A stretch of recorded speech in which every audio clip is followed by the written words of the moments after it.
Good morning, everybody. Hope you're all doing fantastically well. It is Connor here. We are back with another One Leeds episode. Before we start the video, please make sure you're liking the video. Please make sure you're subscribing. And please make sure you're checking out all of the other content on the channel. SofaScore is available, ready-made for your pre-match analysis. Leeds United taking on Swansea at the Liberty Stadium tomorrow evening. Please make sure you check out SofaScore. It's a free download with the affiliate One Leeds link and some extra bits in there if you click the link. Please make sure, as I've said, everybody, that you're interacting with this live stream. We're going to be back a little bit later on with something else, but what I will say is it's a fresh week. It's a fresh week. I've moved in to my new place, and guess what, everybody? Everything is hunky-dory. We have 3 podcasts this week out on the Patreon account for a measly £4 a month. That improves the channel. It also means that I can go out and do different things for the channel as well. Please consider joining. And if you can't afford £4 a month, no problem. We have a £2 50% membership option. Link in the description below. Hit the join button and you can become part of the One Leeds membership channel. Shout out to Liberty, shout out to Callum, and shout out to Steve, who became members on the last live stream. Hello everybody, keep getting your comments in. Morning all, just finished my night shift and happy to catch a One Leeds live chat. Anthony, hope you're all good, my man. Hope it's all fine. LUFC Lofts, hi Lofts, hope you're all good. Hannah is in the building. Hello Hannah, hope you're well too. Let's go Connor. Hello Immortal. Riley's in the building as well. Morning Connor, finally off night shifts and caught alive. Hope you're well. A lot of people off off night shifts, and I can tell you, I have 3 family members who also are in the building today listening to the content, and they have also just been on live streams. So I'm live streams on night shifts, now on live streams. Morning all, morning Mike, morning Connor. I haven't been on for a while. Hope you're recovering well. No more Connor in the cupboard. Connor is out the cupboard, everybody. Dobby is out of his setting. He's back with pale walls, which will be invested in. Thank you so much. But yeah, I am feeling much better. So thank you all. But yeah, let's get into the 49ers, Mike. I've just figured out we're not here to talk majority Super Bowl, but the 49ers did lose out last night 25-22 to the Kansas City Chiefs. I called them the Chiefs early on in a separate stream, and I got inundated with Americans who were annoyed at me calling them the Chiefs. So Kansas City Chiefs did beat them last night. It was all about Kelsey and Taylor Swift and all this sort of stuff. The amount of times it panned to Taylor Swift, it was doing my absolute nuts in. And do you know what else annoys me about American football? Why in the Super Bowl does the owner lift the trophy first? Can somebody explain that to me? That just seems wrong on so many levels. But yeah, the 49ers lost out by 3 points, I believe it was. I'm not going to try and well-verse you all in the Super Bowl, but it was a shame to see them lose out. They were tweeting about Leeds early on in the day, which just shows, with probably one of the biggest events in sporting history, and just in general world, there's so much interest in American football. It was great to see Leeds still featuring on the 49ers social media yesterday. So that was very nice. It just shows the partnership that we have with the club. They tweeted out about us 3 times yesterday, including a win against Rotherham when you're facing the Kansas City Chiefs in a Super Bowl final with pretty much over however many million people watching, and they're tweeting about Rotherham versus Leeds on the day of the game. It's pretty nice little sort of partnership we've got there. Niners did a Leeds last night, ended 19-19, ironic, then went to overtime, and they played too safe and didn't go for the max score in the end. Hi LUFC, hope you're good. Amanda's in the building. Hi Amanda. Good morning, Connor. Starting to get used to these happy Mondays, hoping Swansea don't rain on our parade. Yeah, I'm not a massive fan of American football just because I've never really sat down and watched it, so maybe I'll do that a little bit more. Girlfriend is from Kansas City, so for me, it's a win-win. One was a happy girlfriend, other was the 49ers winning. Do you know what it is? I can't quite get used to the stoppages. Like when they'll gain territory, and I know a load of you guys will love it as well, but when they gain territory, it's like they all have a massive party after the game, like 5 yards, and then there's 55 million adverts, and then Usher will come on and do a performance, then it'll all start again. I'm like, I just can't get used to this. It's too slow for me. It is too slow for me. But anyway, let's get on to your Leeds United news. Now, I don't know if you guys saw this last night, but there was a current Feyenoord player. If you guys aren't aware of this, Crescent Summerville uploaded a post on social media, and it was very, very odd, as there was a Feyenoord player, Gertruda, who was doing really, really well at the minute in the Eredivisie. He commented on Pascal, on Louis Sinister, on Somerville's post, and he said, quickly leaving soon in the summer or something of the likes, which was very odd. And a lot of Leeds fans were looking at that and going, well, it's a very odd thing to say. And in terms of professionalism, look, I know if Crysencio Summerville is Leeds still in the Championship next season, it's going to be difficult to keep hold of him. I also know that even if Crysencio Summerville is with Leeds in the Premier League, it could be very, very, it could be a situation that teams are able to pry him away just because he's doing so well at this moment in time. And for me, he can fit into any squad in the division, in the Premier League, that is.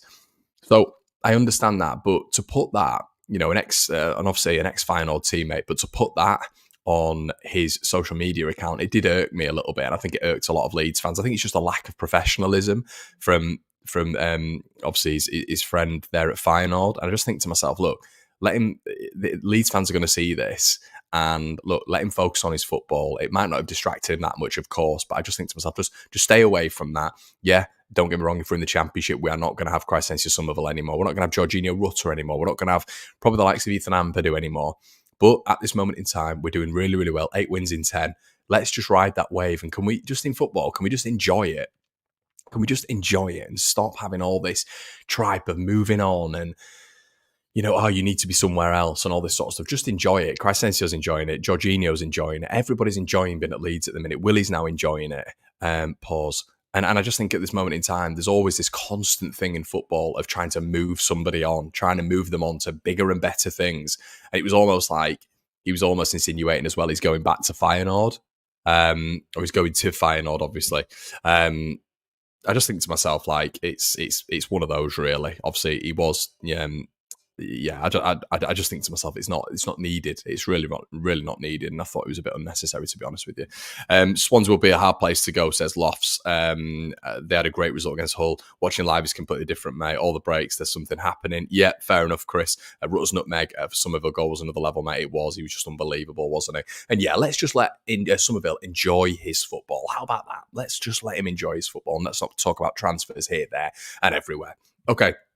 What a lot of you are probably interested in this morning as well. Spurs will accept offer with a clause for the superstar. This is obviously about one man and one man only, the Colossus that is Joe Rodon. At this moment in time, there is a lot of talk about Joe Rodon. Apparently, according to several reports this morning, Premier League clubs were asking about Joe Rodon in the January window. Apparently, their valuation for Joe Rodon was a lot less than what Spurs were asking. Now, reports this morning are suggesting that Joe Rodon could go in the summer for 10 to 15 million. Now, for me, that is an absolute steal. I mentioned earlier on in the window that 20 to 25 million was something that was being suggested on the Spurs web very, very early on. I think that is very, very excessive with what his contract situation is at Tottenham Hotspur, which is very good in terms of Leeds been able to purchase the player in terms of how long he's got left.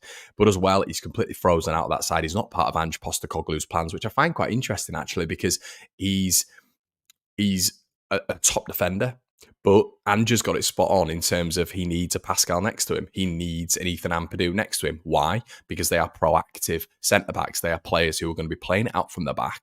They are players who focus on getting the ball and funneling it to our striker, to the midfield. Now, the reason why that's interesting is Postecoglou likes to play the ball out from the back. Obviously, he's got Mickey van der Ven there. He's got Christian Romero. Now, you've got one who's a proper defender in there in Christian Romero. But in my opinion, you've got Mickey van der Ven, who's a really proactive football player, takes the ball forward, moves into that midfield quite nicely as well, and looks to build up from the back with Tottenham. So there's no need really for Joe Rodon in a defensive capacity. Eric Dyer is a defender, an out-and-out defender. Romero is an out-and-out defender. So Joe Rodon is surplus to requirements. But the interesting part of this is that Premier League clubs were asking about Joe Rodon in January, obviously with him being a Leeds United player still, but were put off by the valuation. Now, you think maybe 10 to 15 million. Would Premier League clubs not be up for that? I guess the problem right now when you're taking a gamble on someone like Joe Rodon is if you were to spend 15 million quid, which presumably is what Daniel Levy would want, he would want the upper echelon of that bracket. If you're to spend 15 million quid on Joe Rodon, you almost want a guarantee that he's going to be playing Premier League minutes. Or is there that much money in the Premier League now that 15 million is throwing 50 quid in the ocean for a millionaire? It means nothing. You know, it is one of those situations at the minute where the clause in the contract as well is that Joe Rodon will only be sold, apparently, according to reports this morning, to a Premier League club. And whether or not that's been put in there by agent, Joe Rodon's agent, or, you know, it's been talking about with Spurs in terms of they will only sell him to a Premier League club because of the monetary gain that they will get, the guaranteed monetary gain that they will get. You don't get many championship clubs spending 15, 20, 25 million with FFP and all these sorts of other things as well when it comes to financial restraints. It's something really, really interesting to look at because, in my opinion, and probably in a lot of your opinions as well, we will only get Joe Rodon if we are a Premier League club next year. But it's interesting that apparently the clause in that contract at Tottenham Hotspur is they will only sell to a Premier League club as well, according to reports this morning. So, yeah, fascinating there when it comes to Rodon, fascinating when it comes to the development of Leeds United. And this guy is he's just unbelievable at this moment in time. And I'm really, really happy with his development. I'm still not sure on his progressiveness out from the back. I do have to say that. And I still think he needs an Ampadu. I still think he needs a Strout next to him, as we all know.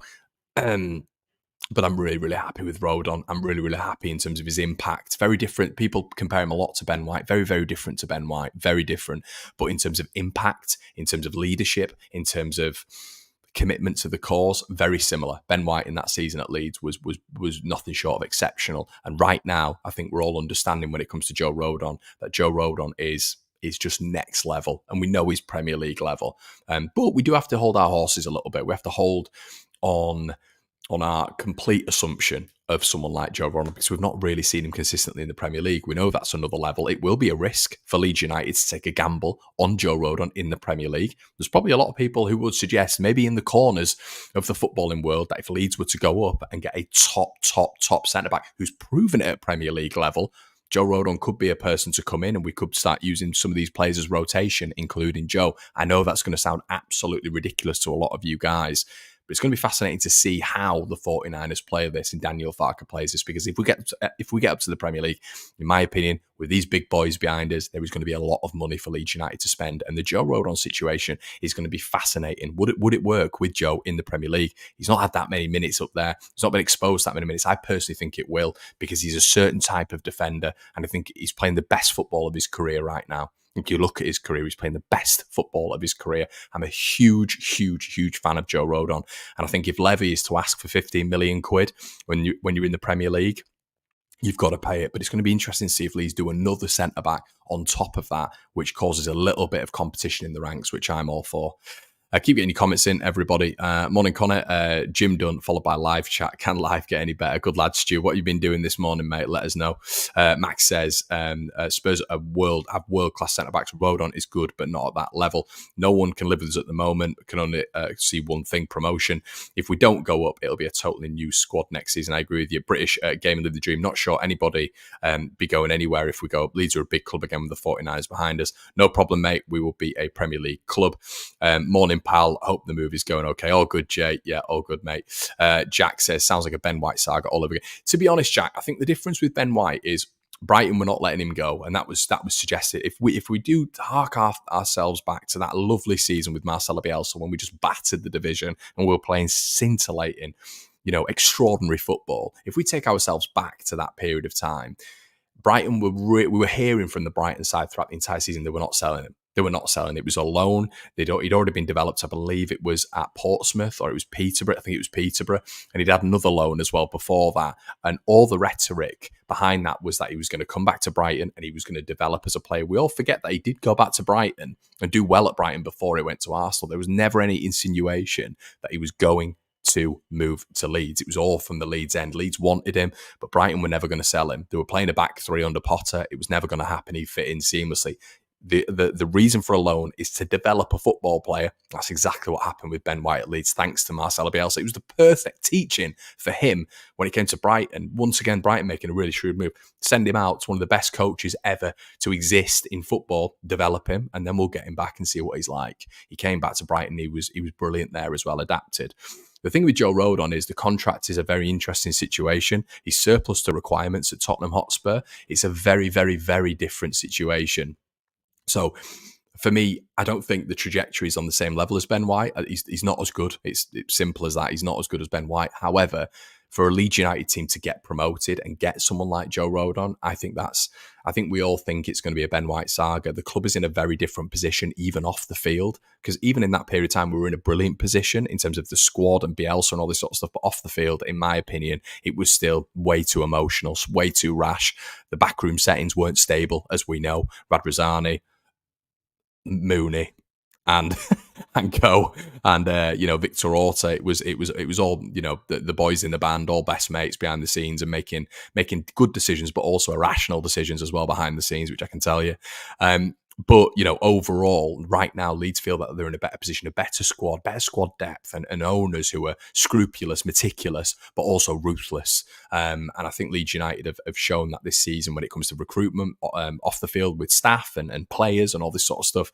The 49ers are doing business and they're really calm and calculated. And I know it sounds daft, but being on the world stage when it comes to the Super Bowl final and getting their name even further up in when it comes to being globalized and everyone else seeing that the 49ers are on the world stage again, just brings more notoriety to Leeds as being a sort of beneficiary of that, really, a part of that franchise, which is great news. So I think overall, really, we're in a different position when it comes to acquiring players, going and signing players, especially if we're in the Premier League. I think I've got real trust and faith in the 49ers. I think the data-led model as well is a real nice way of doing it. And I think that's going to be a spider web. There's going to be more and more and more people coming in, being able to develop that Leeds United squad. Daryl says, I thought Firpo played really well at the weekend. Seems to be getting better. Yeah, Daryl, I'd agree. I think Firpo was very, very, very good. Very excited to see his development. And to be honest with you, the jury's still out with me. But I do have to say, and I said it on a YouTube short the other day, what a transformation. But I'm still thinking about Junior Firpo because I don't want him to get injured. But I think even at the weekend, and I think we've seen this, when you have Sam Byram at the back, and this isn't a detriment on Sam Byram whatsoever. Sam Byram is a utility player and he's been excellent for Leeds. We've been able to rely on Sam Byram so much, and I'm really, really happy with what we've seen with him. But I think with what we know with Sam is, obviously, he's a right-footed left-back. And the beauty with what we're seeing now is with Junior Firpo, we've got a fully fledged left wing back who positionally isn't great. Awareness isn't great, but he's come up against some of the best wingers that we've seen. He's come up against Whittaker not long ago. We've seen at this level, I must say, and I think what we're going to see with him going forward is a player who's going to get touch tight. Jonathan Rowe he's also come up against. Rowe's got 14 goals this season and been absolutely exceptional. Firpo kept him quiet, and what we're seeing him doing is getting touch tight. And teams don't seem to be able to deal with that. And what I loved with him at the weekend was going forward, when we're pressing a team high, the best presser when Leeds are going forward is Crescencio Summerville. And he is backed up by Junior Firpo. Every single time Leeds won the ball high, Summerville should have scored. And it's proven to be a really great partnership there when it comes to the left-hand side when we're talking relative about the Championship. If this guy can stay injury-free, I have absolutely no worries right now that he's going to be able to develop as a Championship left back / wing back and really come good for Leeds United this season. But we'll have to wait and see. But he is definitely a higher caliber option on that left-hand side, naturally because he's a left-sided player than Sam Byram, which is great to see. Hope Harry Gray will stay at Leeds. Connor, linked with Liverpool. Monday morning is a multi-body part. Oh, we're talking about the gym session. Shout out to you, mate.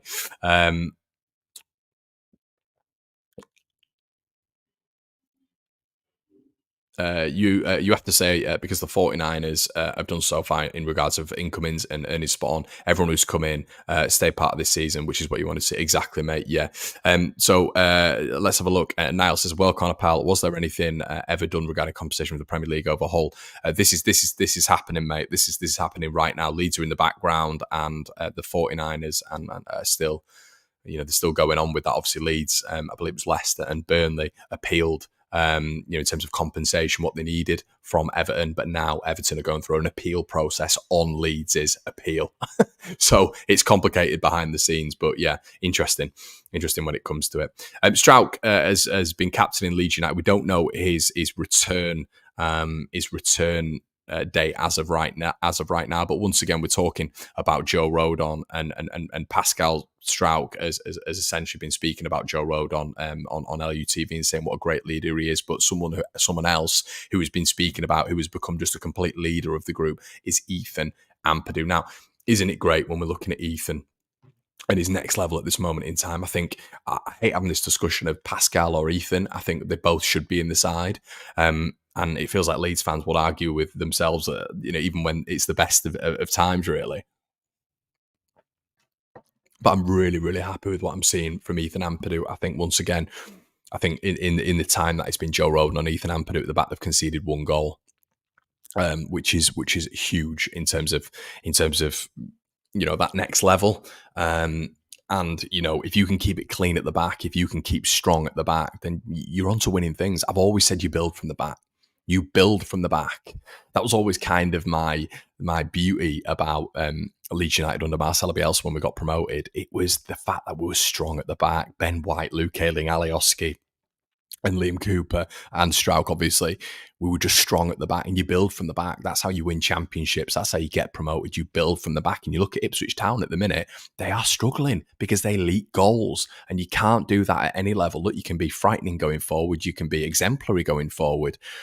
But at this moment, in time, what you're seeing with Ipswich is a real lack of development when it comes to them defensively.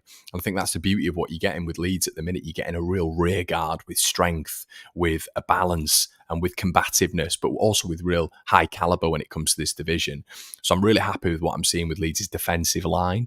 And I think at this moment in time, we're showing that if we were to go to a Premier League, the foundation of Leeds United, the structure, the framework is building from the back. That's how you become a Premier League side. That's how you stay in the Premier League, by being able to keep goals out. Obviously, it's about scoring, but keeping those goals at a minimum when you're a promoted side is absolutely huge. And what Leeds are showing right now is we have that structure at the back and in midfield in terms of a squad composition that would do well in the Premier League in terms of relativeness. I'm not talking top 4, top 10, but in terms of where Leeds want to be in the Premier League in their first season or two, I think we've got a really good framework for that. So that's all real positives when it comes to the club, but it's great to see leaders like Rodon, leaders like Ethan Ampadu, and I'm going to call on Connor Roberts because I think he's going to be a leader as well. And the beauty about coming up against Swansea tomorrow, because Swansea's going to be difficult.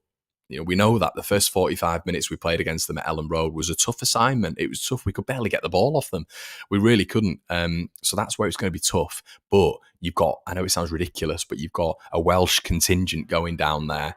You've got Joe Rodon, who's going to his former club. You've got Ethan Ampadu, Welsh captain. You've got Connor Roberts, who's got utmost appearances for the Welsh national side, all going back.